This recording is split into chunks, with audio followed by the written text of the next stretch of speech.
আনচেলত্তির পরিকল্পনায় নেইমারকে নিয়ে নতুন প্ল্যান সাজাচ্ছেন কার্লো আনচেলত্তি। নেইমারের বিশ্বকাপ না খেলার গুঞ্জন উড়িয়ে দিয়ে তাকে নিয়ে আশার বার্তা দিয়েছেন ইতালিয়ান মাস্টারমাইন্ড। আরো বিস্তারিত প্রতিবেদনে। নেইমারকে নিয়ে নিজের ট্যাকটিক্যাল পরিকল্পনা স্পষ্ট করেছেন কার্লো আনচেলত্তি। তিনি জানিয়েছেন, নেইমার সান্তোসে যেভাবে খেলছেন ঠিক সেই ভূমিকাতেই নেইমারকে জাতীয় দলেও ব্যবহার করতে চান কার্লো আনচেলত্তি। তার মতে, নেইমার ব্রাজিলিয়ান ফুটবলে ইতিহাস তৈরি করেছে এবং এখনো করে চলেছে। সে একজন অসাধারণ প্রতিভা এবং এটা স্বাভাবিক যে মানুষ মনে করে আসন্ন বিশ্বকাপ জিততে সে আমাদের সাহায্য করতে পারে।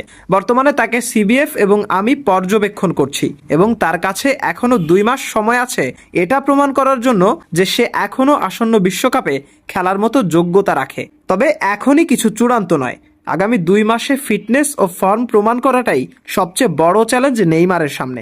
কোচের পরিকল্পনা পরিষ্কার, মাঠের সেন্ট্রালে প্রতিপক্ষের বক্সের কাছাকাছি আক্রমণের একদম সামনে খেলানো হবে তাকে। সবকিছু ঠিক থাকলে ব্রাজিল দলে নেইমারকে দেখা যেতে পারে ফলস 9 পজিশনে। মাশরাফি, নিশানা স্পোর্টস।